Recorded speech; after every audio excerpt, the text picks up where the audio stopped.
Doctor Lubna हमारे साथ हैं। बल्कि चलते चलते एक सवाल अगर आपसे करें डॉक्टर लुबना, अक्सर आपने देखा होगा कि आपके कॉलीग्स आपकी जितनी ही अच्छी प्रैक्टिस कर रहे हैं, बेहतरीन डॉक्टर्स हैं, लेकिन कुछ के क्लिनिक्स पे हमेशा रश रहता है और कहा उनके बारे में तसव्वुर ये किया जाता है कि उनके हाथ में बहुत शिफा है। आप जब इसको देखती हैं तो कैसे समझती हैं? क्या उनमें कोई आपको अनहोनी बात लगती है? क्या उनके इखलाक में आपको कोई अलग बात लगती है? जिनके पास अल्लाह ताला की वजह से शिफा भी है और रश भी है और उनके रिस्क में बरकत भी है, वो लोग मुनफरिद क्यों हैं? देखिए, बहुत अच्छा सवाल है और एक मैं ये समझूंगी एक यूनिक सवाल है जो नॉर्मल लाइफ में हम सुनते हैं।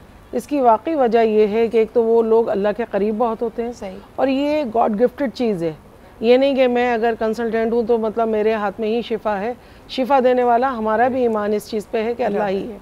और बाज़ वो डॉक्टर्स जो कि मैं समझती हूँ कि जैसे जीपी से एक जनरल फिजिशियन है ना, हकीकत है उनके पास एक कंसल्टेंट से ज़्यादा डिग्री तो नहीं होती, मगर पेशेंट्स का फ़्लो अगर आप देखें ना तो उनका क्या होता है कि वो एक तो इतने हम्बल होते हैं, सहल तरीके से बात करते हैं, बहुत ज़्यादा प्रोफेशनली नहीं वो कर रहे होते।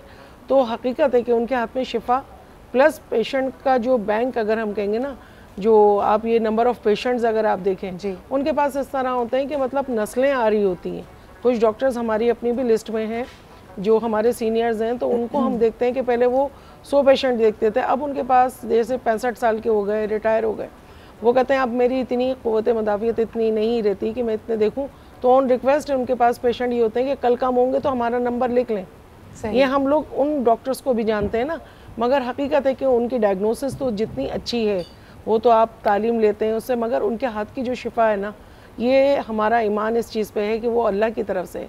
अच्छा और लुबना जी, एक और चीज़ आप देखें कि अक्सर ऐसे जो डॉक्टर्स होते हैं, मैंने देखा है कि उनमें जिसको कहना चाहिए कि उनका जो बर्ताव है उसमें बहुत नरमी होती है। आमतौर पे आप देखें कि डॉक्टर्स के पास इतना एक्सपीरियंस आ जाता है कि मरीज़ अगर चलता हुआ आ रहा है, आधे वो सिम्टम्स ना भी बताए, उनका मुताला इतना एक्सपीरियंस इतना बता सकते हैं कि तुम्हें क्या बीमारी है।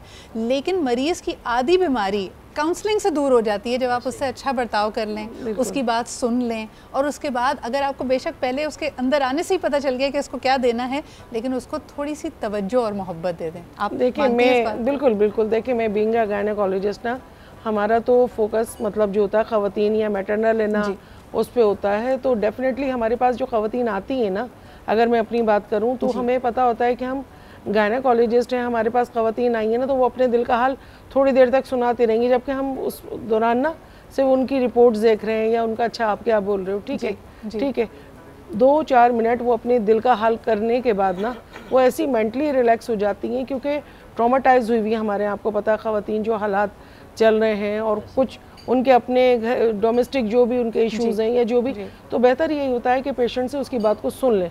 हर चीज़ कोई बीमारी नहीं होती है। अच्छा, ये मेरे ख्याल में अप्लाई करता है तमाम प्रोफेशनल्स पे। हम इतनी तेज़ी पे होते हैं, हमें लगता है टाइम इज़ मनी। अगर आपने मैं 5 मिनट में एक मरीज़ को देख लिया है, मैंने ये काम कर लिया है, मुझे अगले प्रोजेक्ट की तरफ बढ़ना है। अगर आपके काम से अपने रिस्क में बरकत लाने का एक ये बेहतरीन अंदाज़ हो सकता है कि आप उससे इंसाफ करें। कोई शख्स अगर आपके पास अपनी कोई भी अर्ज़ी लेके आया है, कोई भी काम लेके आया है, तो थोड़ी देर के लिए ही सही, लेकिन उसको अपनी मुकम्मल तवज्जो दें।